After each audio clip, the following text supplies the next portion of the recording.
불교의 윤회와 사후세계를 증명하기 위해서 제 나름대로 1년 정도 머리를 쥐어짜내어 연구를 해봤습니다. 계속 머릿속으로 사고 실험을 하고 어느 정도 우리가 사는 이 세계관에 대한 큰 틀을 세우게 됐는데요.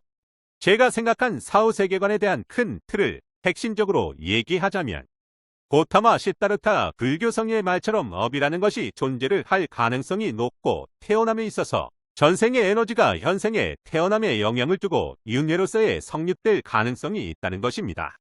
이 업이라는 것은 인도의 산스크리트어로 카르마라고도 하며 행하다라는 동사에서 만들어진 명사로 행위를 가리킵니다. 이 업이라는 것은 원인이 없으면 결코 일어나지 않지만 원인이라는 조건으로 인해 그 일어난 행위는 반드시 어떠한 결과를 만들어내는 것입니다. 즉 우리가 사는 이 세상의 모든 것은 원인이 있으므로 반드시 결과가 생기며 이 세상의 모든 것들은 시시각각 원인과 결과가 계속 생겨나기에 이 세상의 모든 것들은 업력으로 돌아간다 해도 과언이 아닙니다. 이것은 보편적으로 누구나 다 느끼고 실제로도 그렇게 알고 있는 사실 중 하나입니다. 우리가 공을 던지면 그 공이 중력에 의해서 땅에 떨어지는 것은 당연한 이치입니다. 이 말은 세상의 모든 것들은 조건이 변화하면서 그것이 원인과 결과를 만들어내는 것이고 나의 생각, 나의 태어남, 교통사고, 헤어짐 모든 것들이 다 이 인과율을 통해서 만들어진다는 것입니다. 즉 자유의지 또한 제 생각으로는 이 세상이 확률론적이라 하더라도 결국 조건에 따라 변화하는 것이기에 조건에 변화를 주는 외부적인 어떠한 에너지가 있지 않는 이상은 우리의 자유의지 또한 결국 결정론처럼 이 업력의 영향에 제한되어 있을 수밖에 없습니다. 즉 예를 들어 축구선수가 돼야겠다는 자유의지를 내는 이 자유의지의 행위 또한 축구선수가 돼야 한다는 동기와 자극과 매개체가 과거의 원인으로 작용을 하였기에 그 선택을 할 수밖에 없게 된다는 것입니다. 현재 축구선수를 선택을 안 하려는 선택도 자기 자신의 선택이 아닌 우주밖에 어떠한 외부적 에너지에 의해 외부적 조건이 변하면 자유의지를 내도 다른 결과각을 낼 수 있지만 결국 그 자유의지 또한 이 우주의 물리적 제한을 벗어날 수는 없다는 것입니다. 정말 자유의지를 내려면 태어나는 것도 내가 자유롭게 선택할 수 있고 시공간에서도 자유로워하며 감정 컨트롤도 자유롭게 선택할 수 있어야 하지만 우리는 그 무엇 하나에서 자유로울 수가 없습니다. 몸이라는 조건 없이 생각할 수도 없으며 젊어지는 것도 우리 마음대로 안 되고 감정 반응도 마음대로 안 되며 심지어 다른 사람과의 마찰도 미래에 생길 문제점 또한 조절할 수가 없습니다. 우리는 이러한 인과율의 법칙에 조건이 제한된 세계관 아래 살고 있습니다. 이 세계관 안에서는 자유의지 또한 확률론이라도 인과율의 조건에 제한된 세계에서는 자유로울 수 없습니다. 아무튼 현재까지 얘기한 부분은 인과율의 세계에 대한 법칙을 이해시키기 위해 설명드린 것이고 본격적으로 얘기할 내용은 우리의 사후세계에 대한 내용입니다. 우리는 인생이 힘들면 죽고 싶고 자살하면 모든 것이 끝난다 생각하지만 과연 인생이 정말 끝나는 것인지에 대해서는 다시 한번 생각해 보아야 합니다. 태어난다는 선택을 하지도 않았는데 태어난다는 것은 우리의 생각과 의지 없이 태어남을 결정당한다는 얘기입니다. 역으로 생각을 해보면 내가 이번 생이 너무 힘들어 자살을 하였는데 다음 생에 또 태어날 가능성이 있다는 것입니다. 그렇다면 태어나서 산다는 것은 무엇일까요? 생물학적으로 아버지와 어머니의 정자와 난자의 결합으로 거기서 뇌가 생겨나고 감각기관이 생겨나고 뇌의 의식이라는 것이 생기며 이 의식을 통해 시각, 촉각, 후각, 미각 등 감각을 느낄 수 있고 우리가 산다는 것을 인식할 수 있습니다. 반대로 이 의식 기능이 꺼지면 깊은 잠, 뇌사 상태, 기절에 가까운 상태가 되며 의식은 없어지고 감각기관인 오감이 존재한들 인지하지 못하고 사용하지도 못하며 죽은 것과 같은 상태라 볼 수 있습니다. 즉 의식 기능은 세상을 보고 관찰하고 알 수 있는 상태이며 이 의식 기능이 꺼지면 아무리 오감이 있다 한들 인지를 할 수 없습니다. 즉 자살하여 죽어도 인식할 수 있는 의식이 사라진다 하더라도 다른 시공간에서 태어나는 동물, 외계인, 인간 등을 통해 의식 기능이 생겨나면 우리는 그 의식 기능을 통해 다시 태어나게 되고 시공간에 갇히며 다시 그 생물의 삶을 살아가게 됩니다. 그리고 이 의식 기능은 제한이란 것이 없고 그냥 관찰하는 기능이기 때문에 우리의 입장에서는 1인칭 관찰자 시점으로 보입니다. 영혼이 있고 자아가 있다 착각하지만 의식은 그저 카메라 같은 관찰 기능일 뿐이고 이것은 서로 간의 지식을 공유하는 특성이 없어서 이어짐을 못 느낄 뿐이지. 만약 모든 생명체의 오감의 지식들을 공유하는 블루투스가 연결되어 있다면 몇몇 생명체들이 실시간으로 죽어서 몸이 사라진다 하더라도 다른 태어나는 이들을 통해 의식 기능과 새로운 몸이 생기는 현상을 볼 수 있을 것입니다.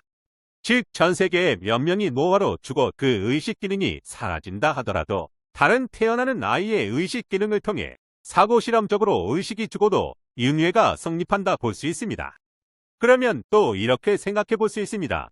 태어남을 통해 나라고 생각하는 이 몸뚱아리는 있지만 이 몸은 결국 7에서 8년마다 세포를 완전히 바꾸고 새로운 몸으로 태어나고 옛날 몸들은 교체되어 죽습니다. 내가 나라 생각하는 것은 뇌의 시냅스의 기록들이 저장되어 이 몸을 나라고 생각하는 것이지 그 뇌의 기억들이 사라지면 나라는 기억들도 사라집니다. 그렇다면 진짜 나는 무엇인가 생각이 들 수밖에 없습니다.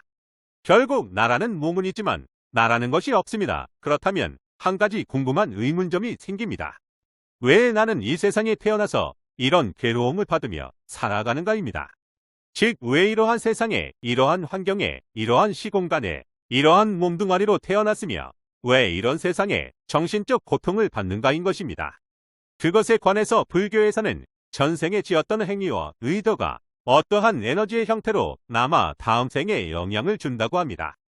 그래서 불교의 경전에서 한 예시로 석가모니의 제자였던 아난다는 석가모니의 전생통 능력으로 아난다의 전생을 확인할 수 있었는데 아난다의 경우 전전생에 유부녀와 불륜적인 행위를 하여 그것에 대해 남편들의 비난과 원망을 샀고 그 업들로 인해 죽은 뒤 비난과 원망을 샀던 남편들과 인연이 되어 그 남편들의 축생동물로 태어나 괴롭힘을 받고 현생은 전전전생에 지어둔 공덕으로 인하여 부처라는 인연을 만나 제자가 되었다고 나와 있습니다. 이것을 통해서 생각을 해본 점은 만약 부처의 말이 사실이라는 가정하에 불교에서 깊은 명상 상태, 삼매 상태에 드는 고승들의 경우 공통적으로 아단전, 중단전, 상단전에 기맥이 잘 뚫려있는 경우가 많았습니다. 반면 일반인의 경우에는 이러한 깊은 삼매에 들어가려 하더라도 단전 쪽에 막히는 부분이 많아 어느 정도의 명상 상태는 들어간다 하더라도 깊게는 들어가지 못하는 것을 알게 되었습니다.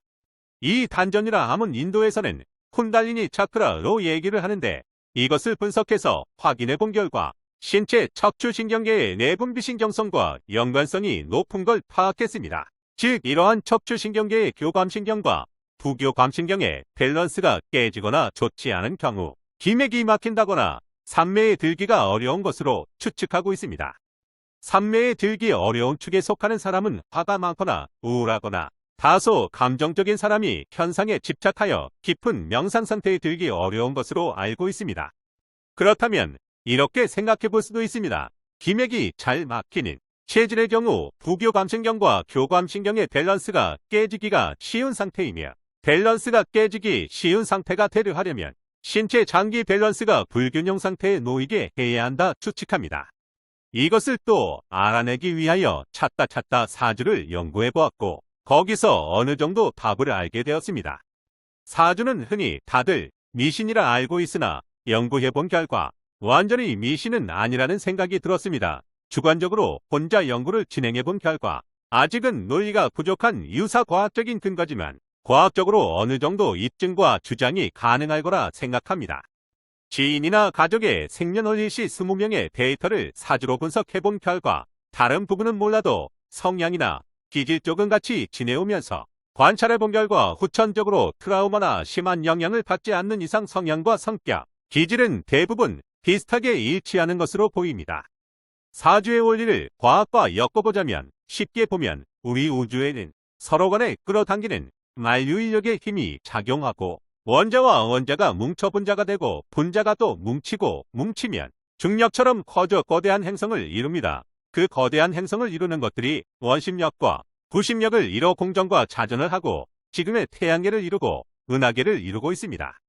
그렇다면 여기서 사주와 상대성이론의 상관관계를 보자면 아인슈타인이 1915년 발표한 상대성이론에 따르면 질량을 가진 물체는 주변의 시공간을 뒤틀게 합니다. 예를 들어 태양과 지구의 관계를 보면 태양이 지구보다 훨씬 질량이 큽니다. 태양이 가진 질량에 의해 태양 주변의 시공간이 뒤틀려 있고 그 뒤틀린 시공간 속에 지구가 위치 그 영향으로 지구가 공전하고 지구와 달의 관계도 마찬가지로 지구가 달보다 질량이 훨씬 큽니다.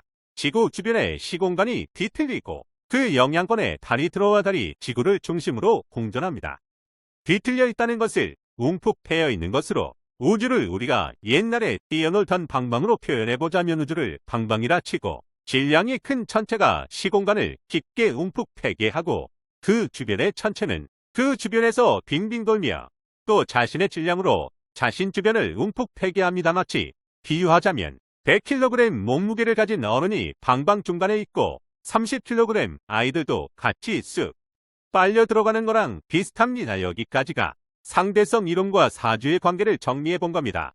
질량이 있는 천체는 시공간의 왜곡을 통해 주변 사물에게 영향을 줍니다. 일반 상대성 이론을 사주명리와 결합해 본다면 왜곡된 시공간에 두 물체가 위치해 있기 때문에 질량을 가진 두 물체는 실시간으로 영향을 주고 받습니다. 왜곡된 시공간에 있다는 것 자체가 이미 서로에게 영향을 주고 있다는 것을 의미합니다. 서로 간에 공유가 돼 있는 상태. 비유하자면 트램펄린에 나란히 선 두 어린이가 그 굴곡을 통해 서로의 존재를 느낄 수 있는 것과 같습니다. 그래서 이러한 행성이 가지고 있는 오행들 목화토금수 영향에 따라 그리고 지구의 공전과 자전 태어나는 지역과 계절의 기후에 따라 어머니와 아버지의 DNA와 더불어 후성 유전학적으로 아이의 DNA와 체질에도 영향성을 미칠 가능성이 있고 그러한 환경적 영향으로 태어나는 아이의 선천적 기질이 정해질 수 있다고 추측합니다. 사주상으로 기신운의 경우에 집중력이 떨어진다거나 도박으로 탕진한다거나 성욕이나 욕구가 미친 듯이 일어나 그 욕구로 인해 이상한 행동을 하면서 운이 평소보다 더 안 좋아지는 현상이 일어나는데 태어남에 따라 시공간의 지구의 공전에 따라 받는 기운으로 인해 본능적 욕구가 평소보다 더 조절이 안 돼 이를 그르친다거나 인간의 운에 영향을 미칠 것으로 추측하고 있습니다. 성격적인 측면과 기질은 사주의 만세력의 음양오행에 따라 달라지는 것을 확인해 보았는데 예를 들어 한 예시로 저희 어머니의 경우는 사주적으로 불의 기운이 많습니다. 실제로도 정말 화를 잘 내고 다혈질인 성격이고 애착심도 많습니다. 근데 사주적인 원국상으로도 어머니의 기질과 사주상의 기질을 대조해 본 결과 어느 정도 일치하는 점이 많았습니다. 아마도 이 부분에서 추측할 수 있는 부분이 무엇이냐면 우리 몸도 음양오행으로 이루어져 있는데 불의 기운은 장기 중 심장을 뜻합니다.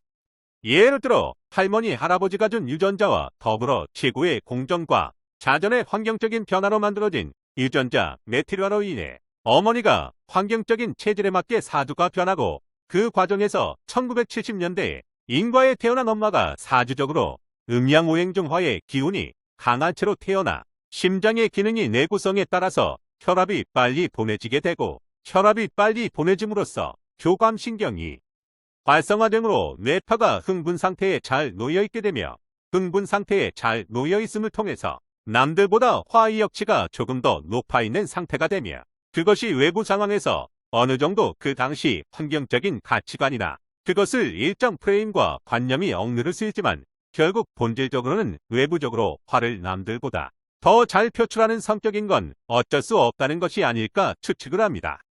그래서 핵심적으로 사주의 태어남이 성격과 기질과 시공간과 운의 요소를 결정한다 판단하였습니다. 그런데 이런 의문이 될 수 있습니다. 내가 죽고 나서 그것이 다음 생에 이어질지 어떻게 알 수 있는지 그것은 지금까지도 확실한 대답은 아니지만 추측해본 이론은 있습니다. 그것은 로저 펜로즈의 조화객관 환원 이론입니다. 의식에 대해서 많은 가설이 있지만 블랙홀에 대한 연구로 노벨 물리학상을 탄 로저 펜로즈가 얘기한 바로는 우리의 의식을 만들어내는 기관은 뉴런 시냅스의 상호 과정으로 만들어지는 것이 아니라고 주장하였습니다. 그가 말하는 의식의 원천은 뉴런보다도 더 작은 세포의 기관 중 하나인 미세소관이라 주장하였습니다. 미세소관은 직경 25나노미터 정도이며 원통형관 모양처럼 생겼고 세포 내부의 골격을 이루고 있는 기관 중 하나입니다. 세포 골격이란 말 그대로 세포의 내부를 유지할 수 있게 해주는 구조입니다. 미세소관은 뉴런뿐만 아니라 모든 세포에 들어가 있는 흔한 기관입니다. 이 미세소관은 진해생물, 단세포 생물의 세포에도 들어 있습니다. 미세소관의 기능은 필요한 분자를 수송하는 기능 정도로 알고 있으나 로저 펜로즈는 여기에 또 하나의 기능이 있다 주장했습니다. 바로 미세소관 내부의 빈관에서 양자 정보를 전달하는 것입니다. 그렇다면 미세소관이 어떻게 의식을 구현한다고 로저 펜로즈는 주장하였을까요? 미세소관의 내부는 텅 비어 있습니다. 그리고 미세소관 자체도 단백질 분자가 매우 규칙적으로 배열되어 있습니다.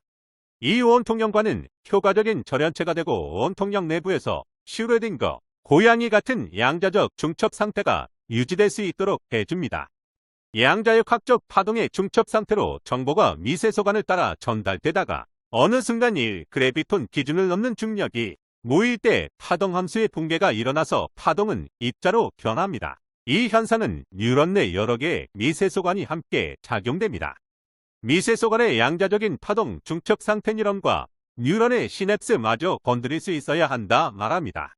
이런 뉴런과 뉴런 시냅스를 건너 뛰어다니는 양자적 파동 중첩 정보는 전체 뇌로 퍼져 통일성을 가지고 조화롭게 의식의 전 단계를 구성하고 이따가 파동이 입자로 변하는 순간, 즉 파동함수의 붕괴가 일어나는 순간 의식이 짜잔하고 발생한다는 주장입니다.